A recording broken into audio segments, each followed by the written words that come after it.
دوران نعت حضرت پیر طریقت راہبر شریعت حضرت علامہ مولانا خطیب پاکستان، خطیب العصر، خطیب نقطہ داں غلام بشیر صاحب، آپ دوران نعت تشریف فرما ہوئے، دل کی عطا گرائیوں سے خوش آمدید کہتے ہیں۔ آپ بلا تاخیر حضرت علامہ کو میں خطاب کی دعوت دیتا ہوں کہ آپ تشریف لائیں اور اپنے مخصوص انداز میں ہمارے اہلیان باٹی شریف کی رہنمائی فرماتے ہوئے اپنے خطیب عظیم خطاب سے ہمیں نوازیں۔ اللہ تعالیٰ سب کی حاضری قبول و منظور فرمائے۔ آپ کی آمد سے قبل ایک عظیم الشان نعرہ بلند فرمائے، نعرہ تکبیر، نعرہ رسالت، نعرہ رسالت، نعرہ حیدری۔ وَكُونُوا مَعَ الصَّادِقِينَ صدق اللہ مولانا العظیم۔ رب اشرح لی صدری ویسر لی امری واحلل عقدۃ من لسانی یفقهوا قولی۔ ان اللہ وملائکتہ یصلون علی النبی یا ایھا الذین آمنوا صلوا علیہ وسلموا تسلیما۔ الصلاۃ والسلام علیکہ یا رسول اللہ وعلی آلہ وصحبہ یا حبیب اللہ۔ الصلاۃ والسلام علیکہ یا خطیب الانبیاء والمرسلین وعلی آلہ واصحابہ یا رحمۃ للعالمین۔ زینت مسند صدارت، پاسبان آداب شریعت، دانائے رموز طریقت، قرۃ عیون الاولیاء پیر سید کبیر حسین شاہ صاحب دامت برکاتہم العالیہ، زیب سجادہ آستانہ ریا بھاٹی شریف، فخر السادات پیر سید منیر حسین شاہ صاحب، فخر السادات پیر سید شبیر حسین شاہ صاحب، حاضر ذیشان مولانا تنویر حیدر صاحب، انتہائی قابل احترام دیگر علماء کرام، برادران اسلام اور عرس پاک کی اس محفل میں حاضر ہونے والے خوش نصیب حاضرین و سامعین، اللہ رب العزت کا شکر ہے جس نے ہمیں آج اس روح پرور، سعادت افروز، نور نواز محفل میں حاضری کی توفیق عطا فرمائی ہے۔ اس وقت ہم اپنا مقدر چمکا رہے ہیں، اس وقت ہم اپنی قسمت سنوار رہے ہیں، اس وقت ہم اپنے گناہ بخشوا رہے ہیں۔ عرس پاک کی محفل ہے اور صاحب عرس کے فیوز و برکات اور آپ کے سلسلہ عالیہ کے اکابر اولیاء کرام کے فیوز و برکات سے ہم مستفید ہو رہے ہیں۔ آپ لوگوں کے جذبات دیکھ کر یوں محسوس ہوتا ہے کہ گنبد خضرا سے رحمت کی گھٹا اٹھی ہے اور اس مسجد کی دیواروں سے ٹکرا کے حاضرین کے دلوں پر برس رہی ہے۔ یہ تو لگ ہی نہیں رہا کہ ہم بھاٹی شریف میں بیٹھے ہیں، بلکہ یوں محسوس ہو رہا ہے کہ گنبد خضرا کے سامنے مدینہ منورہ میں بیٹھے۔ غم مصطفیٰ جس کے سینے میں ہے، کہیں بھی رہے وہ مدینے میں ہے۔ حضور کی محفل میں ہیں جلوہ کر، سمجھ لو یہ محفل مدینے میں ہے۔ اس وقت ہم ایک ایسی پاکیزہ محفل میں بیٹھے ہیں جس پر رحمتوں کا نزول ہو رہا ہے۔ آپ لوگوں کا کیا خیال ہے، جہاں قرآن مجید کی تلاوت ہو، جہاں اللہ کا قرآن پڑھا جائے، وہاں رحمتوں کا نزول ہوگا یا نہیں؟ اور جہاں صاحب قرآن حضور رحمت للعالمین صلی اللہ علیہ وآلہ وسلم کا ذکر ہو، وہاں رحمتیں نازل ہوگی یا نہیں نازل ہوگی؟ ایک تو ہم مسجد میں بیٹھے ہوئے ہیں اور یہ وہ جگہ ہے جو عام جگہوں سے افضل ہے، یہاں بیٹھنا اللہ کو پسند ہے۔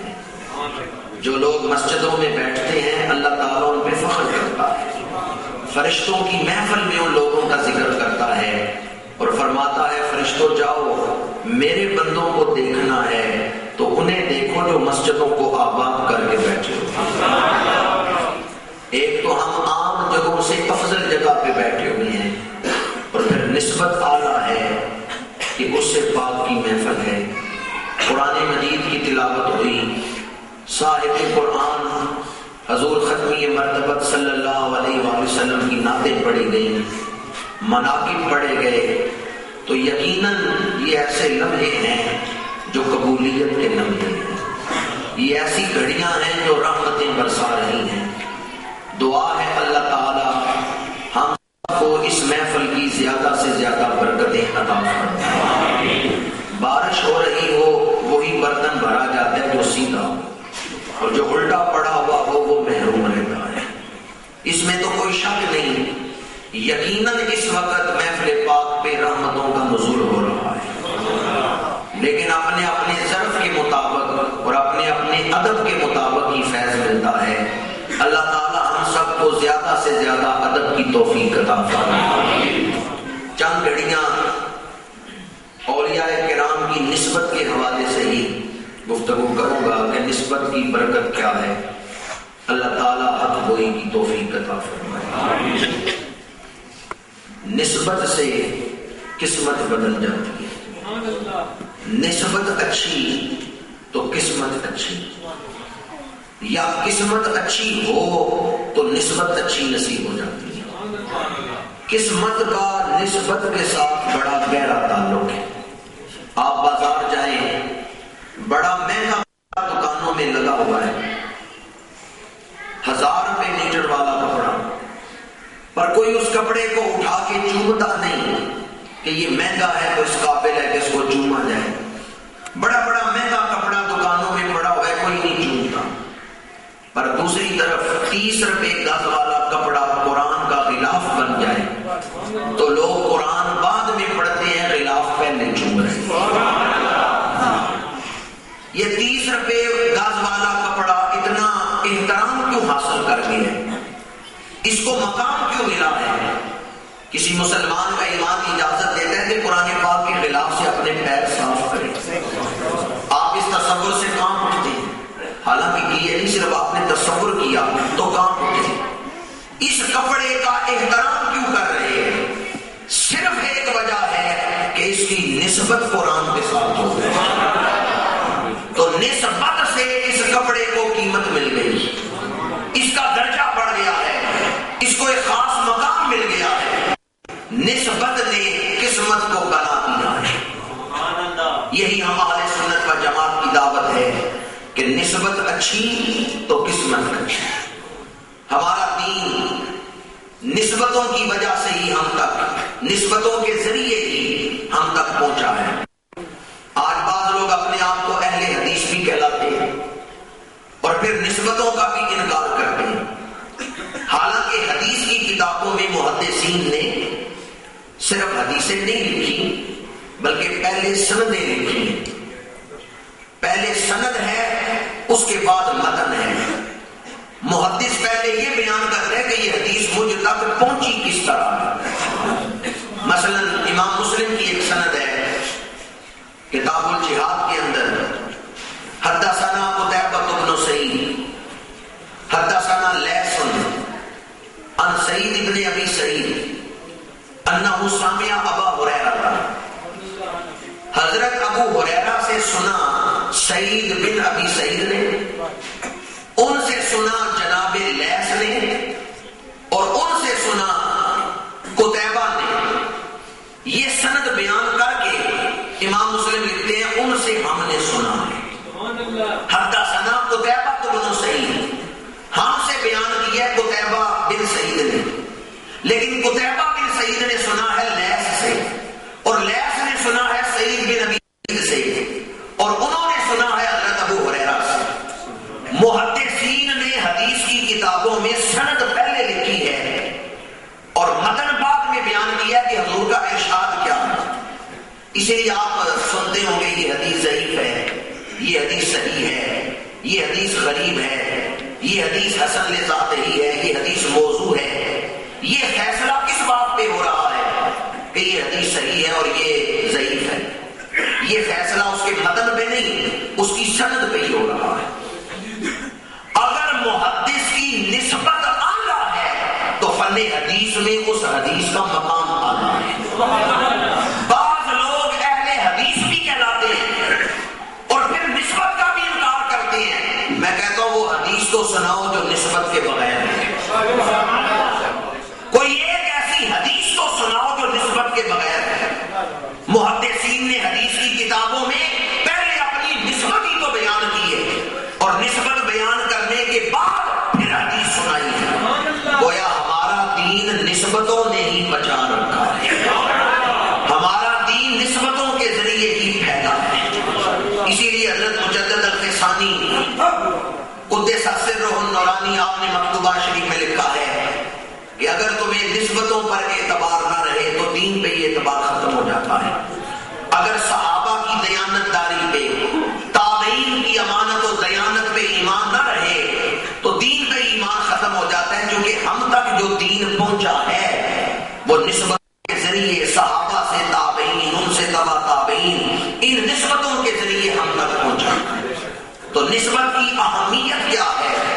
ایک تو نسبت سے قسمت سمجھ جاتی ہے، دوسرا نسبت کے ذریعے ہمیں دین پہنچا ہے، اور اللہ تعالیٰ نے ہمیں اچھی نسبتیں اختیار کرنے کا حکم دیا۔ فرمایا یا ایھا الذین آمنوا اتقوا اللہ وکونوا مع الصادقین، اے ایمان والو اللہ سے ڈرو اور سچوں کی معیت اختیار کرو، سچوں کی نسبت اختیار کرو، معیت اختیار کرو۔ ذرا قرآن مجید کی ترتیب دیکھیں۔ پہلے فرمایا یا ایھا الذین آمنوا، اے ایمان والو، پھر فرمایا اتقوا اللہ، اللہ سے ڈرو، تقوی اختیار کرو۔ دو چیزوں کا بیان ہو گیا، ایمان اور تقوی۔ اب اس کے بعد تیسرے نمبر پہ فرمایا وَكُونُوا مَعَ الصَّادِقِينَ، سچوں کی معیت اختیار کرو۔ ایمان سے بتائیں جس کا عقیدہ ٹھیک ہے، عمل ٹھیک ہے، بخشش کے لیے یہ دونوں چیزیں کافی ہیں یا نہیں؟ علماء بیٹھے ان سے پوچھیں قیامت میں بخشش کے لیے یہ دو چیزیں کافی ہیں کہ عقیدہ ٹھیک ہو، عمل ٹھیک، مومن ہو، متقی ہو، نہ عقیدے میں خرابی نہ عمل میں خرابی، یہ بخشش کے لیے کافی ہے۔ قرآن مجید نے ایمان اور تقوی کے بعد تیسرے نمبر پہ فرمایا وَكُونُوا مَعَ الصَّادِقِينَ۔ یا اللہ جب ایمان ہمارے پاس ہے، تقوی ہمارے پاس ہے، تو پھر نیکوں کے پاس جانے کی، معیت صالحین کی ضرورت کیا ہے؟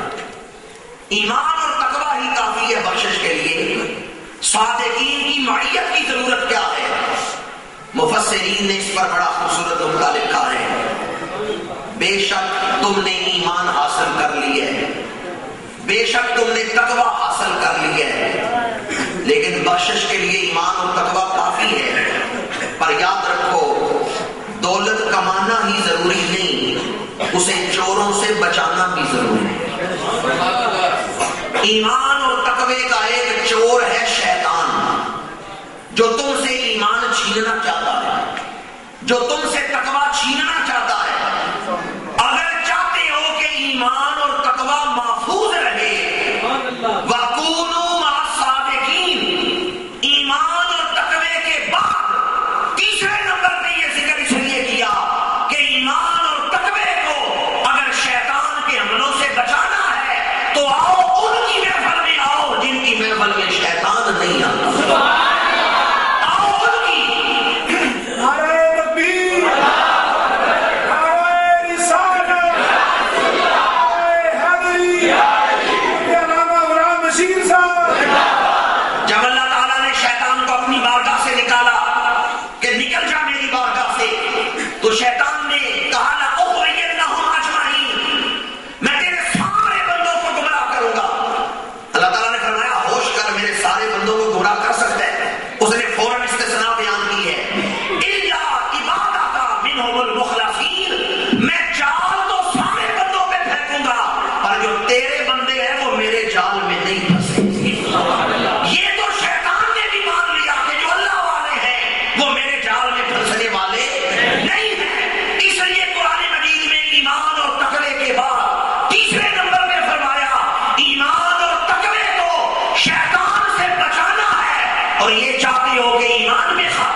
دا پریا اسی دا جانیے جس دا. ابھی ہم آزمائش میں ہیں، شیطان سے ٹکر ہے، جھگڑا ہے، اور موت تک شیطان کوشش کرتا ہے بندوں سے ایمان چھیننے کی. مولوی اشرف علی تھانوی مکتبہ دیوبند کا پیشوا ہے، مثنوی کی شرح کلید مثنوی کے اندر حاجی مداد اللہ مہاجر مکی رحمۃ اللہ تعالیٰ علیہ کے ملفوظات کو جمع کیا اشرف علی تھانوی نے. مولوی اشرف علی تھانوی نے مولانا روم کے ایک شعر کی تشریح میں لکھا ہے، بڑا مشہور شعر ہے، یک زمانہ صحبت با اولیاء بہتر از 7 سالہ طاعت بے ریا. اللہ والوں کی محفل میں گزارا ہوا ایک لمحہ 100 سال کی عبادت سے افضل ہے. تو کیا سبب ہے؟ ایک طرف 100 سال کی نمازیں ہیں، روزے ہیں، حج ہے، زکاتیں ہیں، صدقات ہیں، 100 سال کی نفلی عبادتیں ہیں. دوسری طرف ولی کی محفل میں گزارا ہوا ایک لمحہ، یہ ولی کی محفل میں گزارا ہوا ایک لمحہ 100 سال کی عبادت سے افضل کیوں ہو گیا؟ مولوی اشرف علی تھانوی نے بھی مانا ہے، کہتے ہیں 100 سال نمازیں پڑھ لو، گارنٹی نہیں ایمان پہ خاتمہ ہو. ممکن ہے شیطان تم سے ایمان کھینچ لے، تمہیں گمراہ کر دے. 100 سال نفلی عبادتیں کرتے رہو، گارنٹی نہیں کہ ایمان پہ خاتمہ ہو. ممکن ہے شیطان تم پہ قبضہ کر لے، تم پہ غالب آ جائے.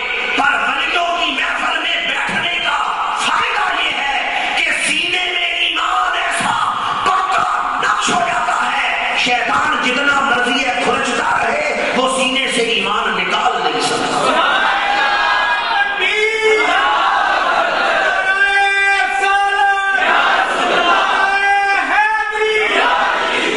جو ولیوں کی محفل میں بیٹھتا ہے مرتے دم زبان پہ کلمہ جاری ہوتا ہے.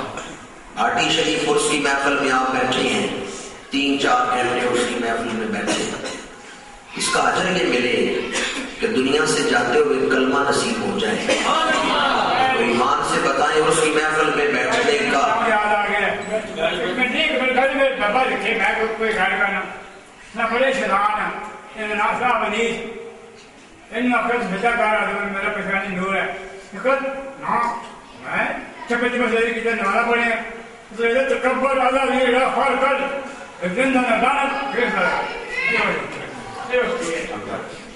برادران اسلام،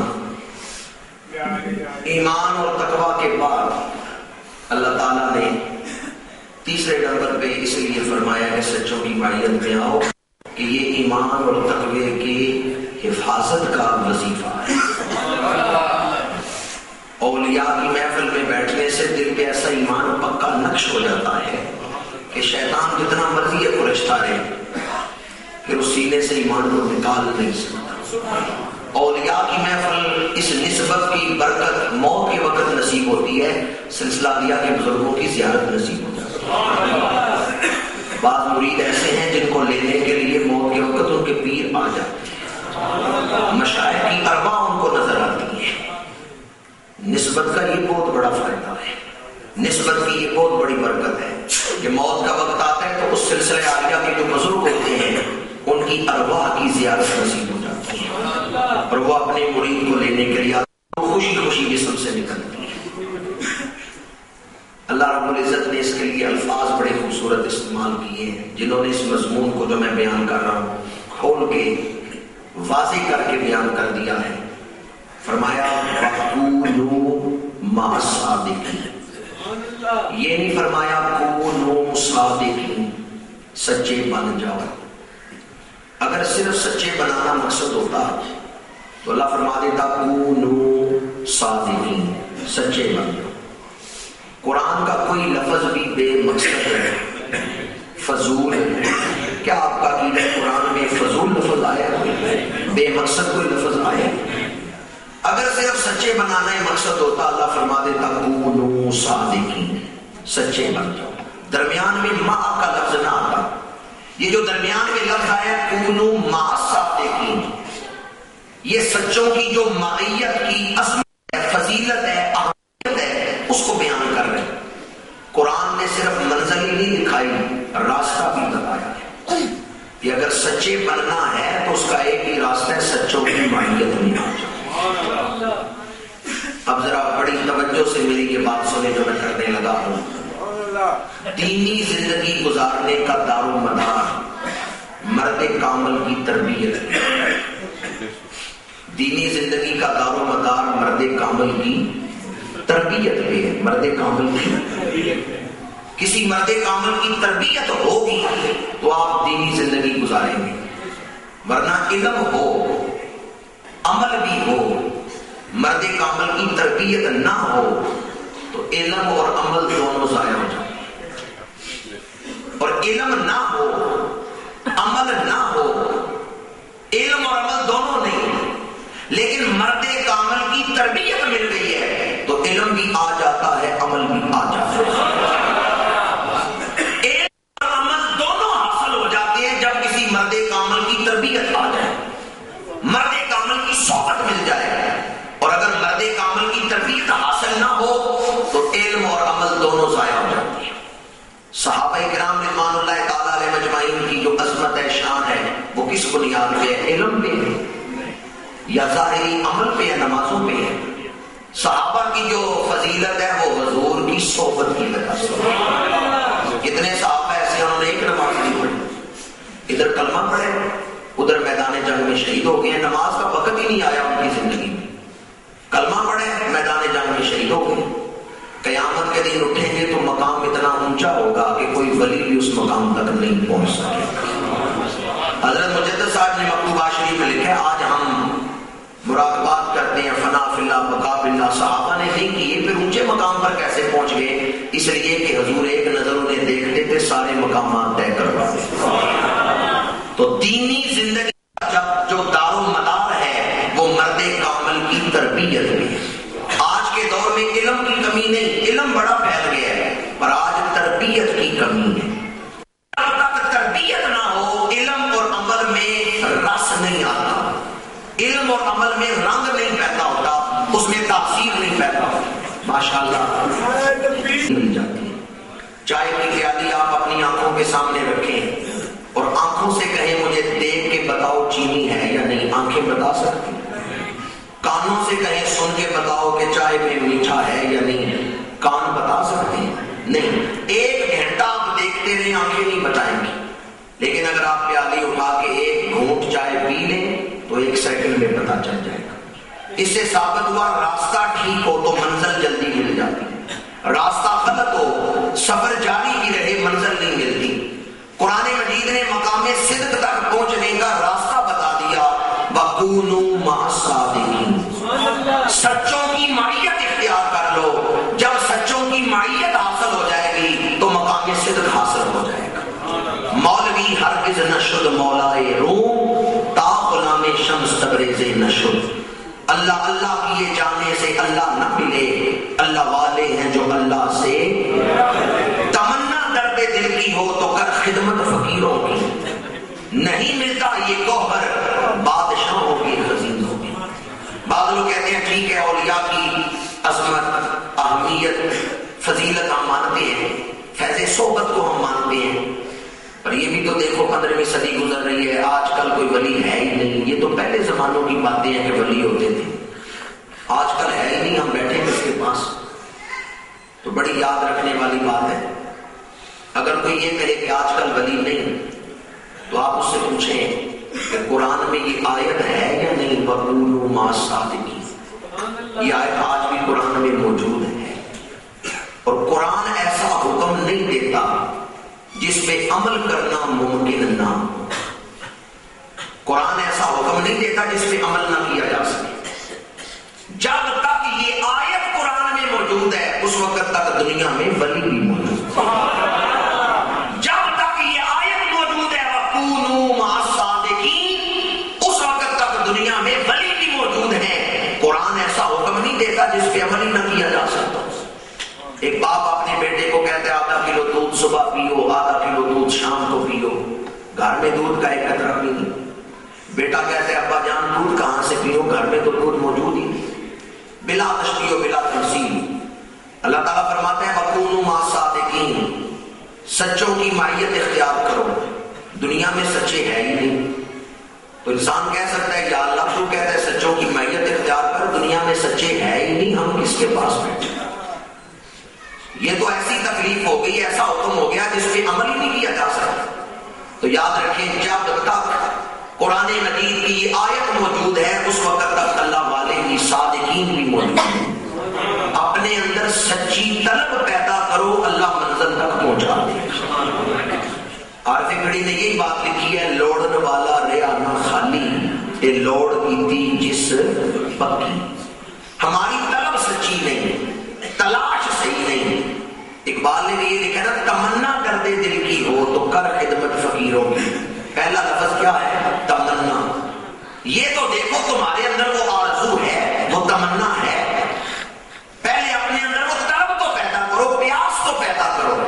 آج ہمارے اندر پیاس نہیں, طلب نہیں, جستجو نہیں, تلاش نہیں. اگر جستجو اور تلاش پیدا ہو جائے, وہ پیاس پیدا ہو جائے, تو اللہ تعالیٰ منزل تک ضرور پہنچا دیتا ہے. لوڑن والا ریا نہ خالی تے لوڑ کی تھی جس پکی. تیری تلاش میں نقص ہو سکتا ہے, عیب ہو سکتا ہے, تیرے ڈھونڈنے میں فرق ہو سکتا ہے, ورنہ اللہ والے تو آج بھی موجود ہیں. یا ایھا الذین آمنوا اتقوا اللہ وکونوا مع الصادقین. میں نے آیت مبارکہ کے تفسیری نکات میں 3-4 نقطے آپ کے سامنے بیان کیے. آج کل لوگ کروڑوں روپیہ خرچ کر کے ٹیلی ویژن چینل خرید کے دین کے نام پر بے دینی پھیلا رہے ہیں, اور توحید کا کس طرح ذکر کر رہے ہیں کہ صرف اللہ سے مانگو. ولیوں کے پاس جانے کی ضرورت کیا ہے؟ ایک شخص بیان کر رہے ہیں, کہتے ہیں اللہ تعالیٰ کے علاوہ کسی سے مانگنا شرک ہے, حتیٰ کہ حضور کا نام لیتا ہے حضرت کے بغیر. محمد صلی اللہ علیہ وسلم سے بھی مانگنا شرک ہے. انگریزی اس کو فرفراتی ہے, آیتوں کے حوالے بھی بڑے دیتا ہے, لیکن توحید کو اس انداز میں بیان کرتا ہے, کہتا ہے حضور سے مانگنا بھی شرک ہے, اور اولیاء کے آستانوں پہ جا کے نظر دینا یہ بھی شرک ہے. معاذ اللہ ثم معاذ اللہ. اور اپنی توحید کس منطق پر بیان کرتا ہے, کہتے ہیں اللہ ہر جگہ موجود ہے, اللہ سنتا ہے, اللہ دے سکتا ہے. تو پھر براہ راست اللہ ہی سے مانگو, ولیوں کے پاس کیا لینے جاتے ہیں؟ میں کہتا ہوں یہ وہ توحید ہے جو حضور نے نہیں سکھائی. یہ وہ توحید ہے جو اسلام نے نہیں سکھائی. اسلام نے تو یہ سکھایا ہے اللہ عطا کرتا ہے, پر کوئی بہانہ ایسا بنا لو, موجبات رحمت اختیار کر لو. اٹھائیں مسلم شریف کتاب التوبہ, سیاستہ کی حدیث ہے, 100 آدمیوں کا قاتل ولیوں کے شہر کی طرف چلا ہے. راستے میں موت آ گئی, رحمت کے فرشتے آئے, انہوں نے کہا ہم نے سے اس کا نام جنتیوں میں لکھنا ہے کہ یہ ولیوں کے شہر کی طرف جا رہا ہے. عذاب والے فرشتے آئے, انہوں نے کہا ہم نے اس کا نام دوزخیوں کی فہرست میں لکھنا ہے کہ یہ 100 آدمیوں کا قاتل ہے. اب دونوں کی بحث ہوتی ہے, ایک کہتے ہیں یہ جنتی ہے, دوسرے کہتے ہیں یہ دوزخی ہے.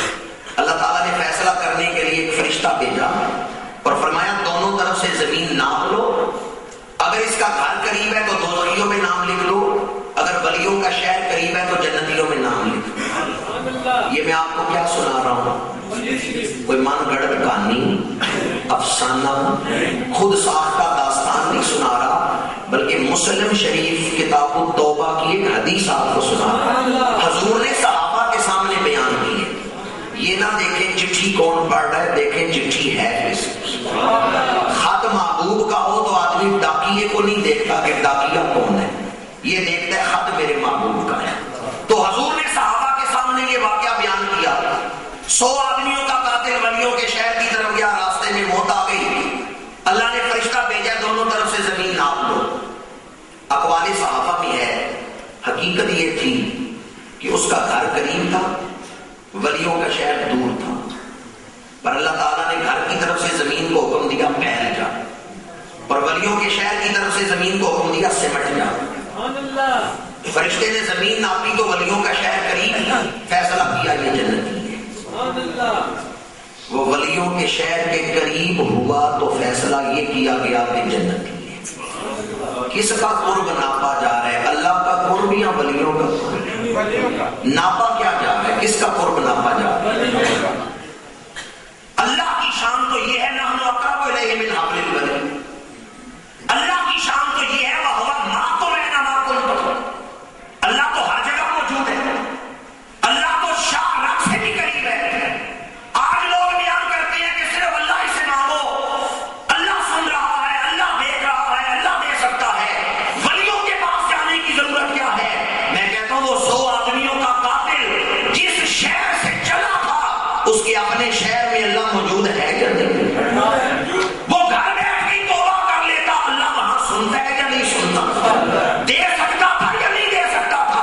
پھر وہ ولیوں کے شہر کی طرف کیوں گیا ہے؟ اور یہ واقعہ حضور کیوں بیان کر رہے ہیں؟ تاکہ قیامت تک آنے والوں کو پتا چل جائے۔ پھر یہ زمین کو ناپنے کا تذکرہ کیوں کیا گیا ہے؟ یہ کس کا قرب ناپا جا رہا ہے؟ یہ اللہ کا قرب نہیں ناپا جا رہا، وہ تو شارع سے بھی قریب ہے، یہ ولیوں کا قرب ناپا جا رہا ہے۔ فرشتے یہ دیکھ رہے ہیں کہ اگر یہ ولیوں کے قریب ہے تو جنتی ہے، اور ولیوں سے دور ہے تو دوزخی ہے۔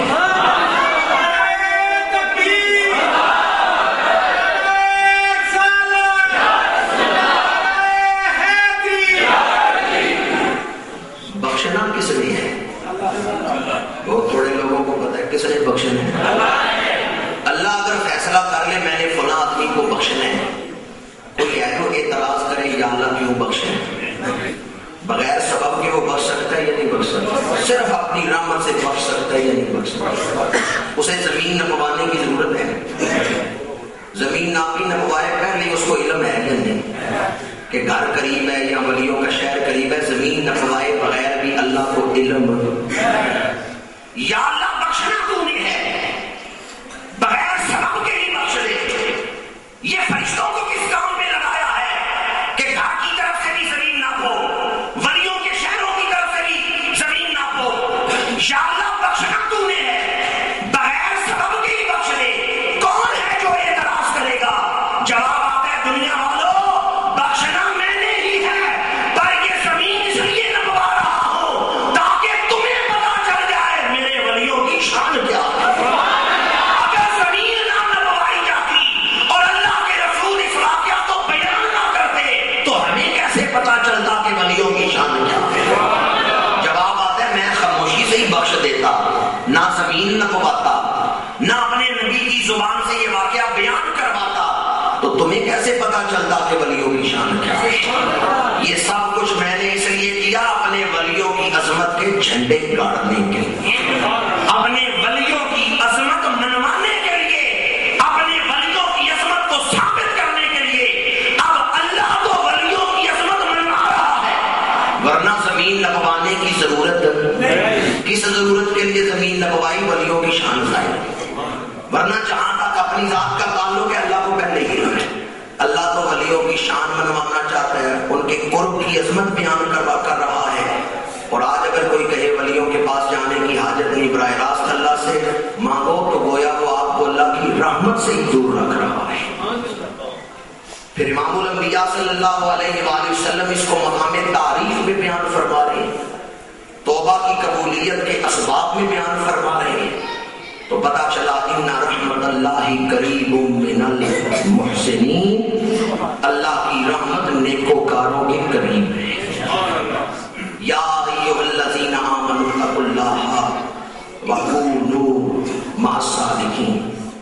اور کتنے دلائل ہیں احادیث مبارکہ جن سے یہ ثابت ہوتا ہے کہ اللہ والوں کی معیت سے، نسبت سے، صحبت سے وہ برکتیں نصیب ہوتی ہیں کہ گناہ گار ہو تو اللہ بخشش عطا فرما دیتا ہے، خالی دامن ہو تو اللہ تعالیٰ جھولیاں بھر دیتا ہے۔ اور جہاں تک مدد کے حوالے سے بات ہے تو یہ حدیث بھی مسلم شریف میں ہے۔ حضور علیہ السلام نے پہلی امتوں کے ایک ولی کا تذکرہ کیا، حدیث طویل ہے اس لیے میں وہ ساری حدیث نہیں بیان کر رہا۔ حضور فرماتے ہیں پہلی امتوں میں ایک نو عمر بچہ مرتبہ ولایت پہ فائز ہو گیا ہے۔ یبرئ الاکمہ والابرص، وہ نابینوں کو نظر دیتا ہے، کوڑوں کو شفا دیتا ہے۔ نبی کی بات نہیں، ولی کی شان۔ مسلم شریف کی قافلہ جا رہا تھا، وہ 9 عمر بچہ بھی اس قافلے میں تھا، قافلہ جنگل سے گزرا، شیر آ گیا، قافلہ رک گیا۔ اس بچے نے پوچھا کیوں نہیں آگے بڑھتے؟ تو اہل قافلہ نے کہا آگے شیر آگے ہے، کسی کی مت نہیں آگے بڑھے جب تک شیر گزر نہیں جائے گا، راستہ چھوڑے گا نہیں۔ وہ بچہ آگے بڑھا، زمین سے ایک چھوٹا سا کنکر اٹھایا، کنکر مارا ہے اپنے مرشد کا حوالہ دے کے، اللہم ان کان ما یقول راہب حقا فاسالک ان اقتل هذه الدابہ، الہی جو کچھ مجھے میرے مرشد نے سکھایا ہے، پڑھایا ہے، اگر وہ حق ہے تو تو آج اس علم کی شان ظاہر کر دے، میں پتھر ماروں تو شیر کو مار دے۔ چھوٹی کنکریوں سے شیر تو نہیں مرتے، پر حدیث بتاتی ہے اس بچے نے یہ دعا پڑھ کے اللہم ان کان ما یقول راہب حقا فاسألک ان اقتل هذه الدابہ، کنکری ماری ہے، شیر مر گیا ہے۔ شیر کے ماتھے پہ آ کے کنکری لگی، شیر مر گیا۔ یہ بھی کوئی من گھڑت قصہ نہیں سنا رہا، مسلم شریف سیاستہ کی حدیث سنا رہا۔ لوگ آئے، انہوں نے بچوں کو، اس بچے کو کاندھے پہ اٹھا لیا اور لوگ دھوم ڈالنے لگے۔ کیا کہنے لگے؟ ان ھذا الغلام یعلم علما ما لم یعلمه فی الارض احد۔ یہ بچہ تو وہ علم رکھتا ہے کہ روئے ارض پر کسی کے پاس وہ علم نہیں ہے۔ لوگ سمجھ گئے تو نے پتھر سے اس شیر کو نہیں مارا، تو نے اپنی روحانی طاقت سے مارا ہے۔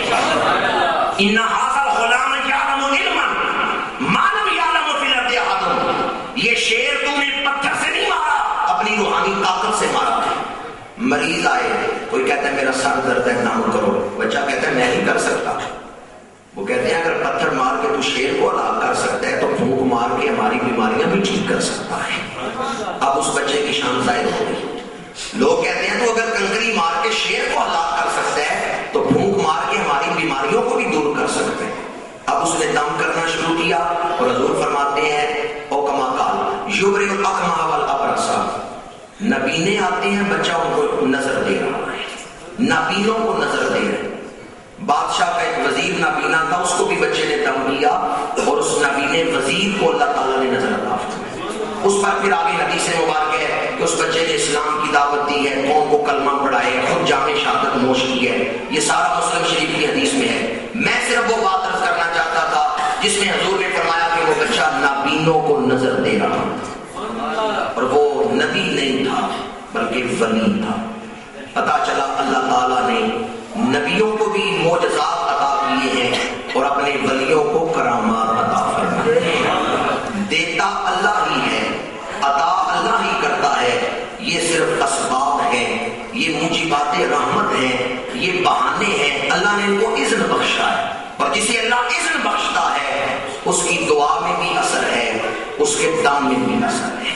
ہم ان سے مانگتے ہیں، یہ ان کے آستانوں پہ آتے ہیں تو انہیں ذاتی طاقت کا مالک سمجھ کے نہیں بلکہ عطائی طاقت، کہ ان کے پاس جو کچھ ہے وہ اللہ کا عطا کرتا ہے۔ یا ایھا الذین آمنوا اتقوا اللہ وکونوا مع الصادقین۔ اگر پہلی امتوں کے ولیوں کی اتنی شان ہے تو حضور کی امت تو سب امتوں سے افضل ہے۔ حضور کی امت کی شان کیا ہوگی؟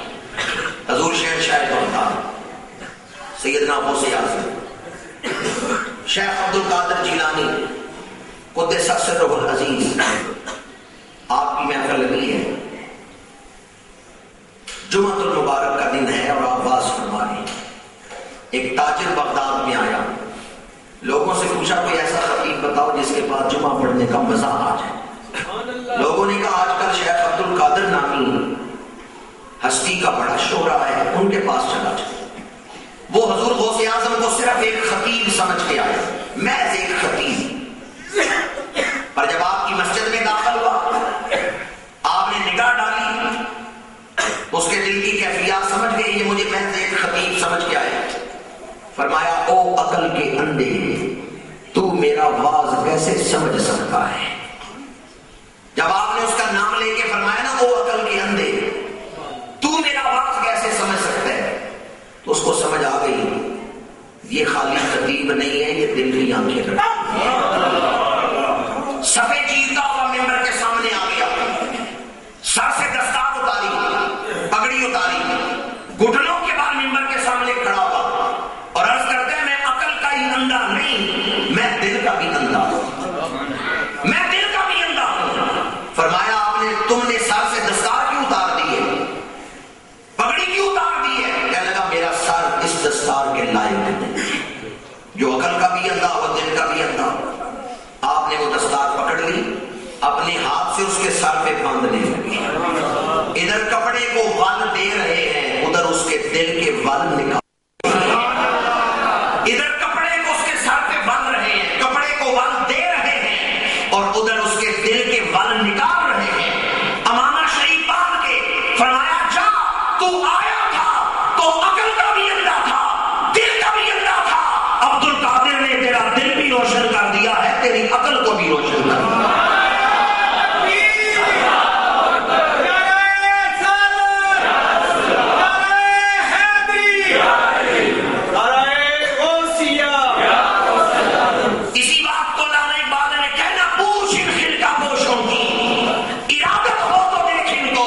پاس بیٹھے تھے اور گھٹنے اٹھا لیے تھے، ہاتھ گھٹنوں پہ رکھے ہیں کہ آنکھ لگ گئی، سو گئے. حضور غوث اعظم کی نگاہ پڑی. اب خطیب کے سامنے بیٹھا ہوا آدمی سو جائے تو اپنا اپنا رد عمل ہوتا ہے. بعض لوگ بڑا غصہ ہوتے ہیں، ناراض ہوتے ہیں کہ میرے سامنے بیٹھا ہوا آدمی سو گیا، جگا دیتے ہیں. اپنا اپنا رد عمل ہوتا ہے. حضور غوث اعظم نے دیکھا علی بن حیدی سو گئے تو آپ ممبر سے اترے اور علی بن حیدی کے پاس دست بستہ کھڑے ہو گئے، ادب سے کھڑے ہو گئے. کچھ دیر بعد جناب علی بن حیدی کو ایک جھٹکا لگا، آنکھ کھلی، دیکھا حضور غوث اعظم نے بات چھوڑ دی اور میرے پاس کھڑے ہو گئے. تو یہ بھی فوراً اٹھ کھڑے ہو گئے، ہاتھ جوڑ کے عرض کیا حضور 10,000 کا مجمع ہے، لوگ آپ کا بات سننے کے لیے بیٹھے ہیں، آپ نے بات کیوں چھوڑ دی ہے اور میرے پاس کیوں کھڑے ہو گئے ہیں، ہاتھ باندھ کے دست بستہ کیوں کھڑے ہو گئے ہیں؟ فرمایا علی بن حیدی سچ بتا، اس وقت تجھے حضور کی زیارت ہو رہی تھی یا نہیں ہو رہی؟ یا اللہ جنہوں نے حضور کی زیارت کے موضوع پہ سبحان اللہ کہا ہے، آج رات ہی انہیں حضور کی زیارت نصیب ہو. خواجہ غلام فرید نے کیا خوب لکھا ہے، جے تم مل پویں تا میں لکھ دینا، جے تو مل پویں تا میں لکھ دینا، جے تو نہ ملے تا میں ککھ دینا، دل وچ اڈیکا رکھ دینا، کدی لے نمانی دی سار میں روہی دے کنڈے بیریاں، آقا معاف کری گلاں میریاں، میں تیریاں، میں تیریاں. جے تو مل پویں تا میں لکھ دیاں، جے تو نہ ملے تا میں ککھ دیاں، دل وچ اڈیکاں رکھ دیاں، کدی لے نمانی دی سار میں. جناب علی بن حیدی نے بیان کیا، حضور غوث اعظم نے فرمایا بتا اس وقت حضور کی زیارت ہو رہی تھی یا نہیں ہو رہی تھی؟ تو جناب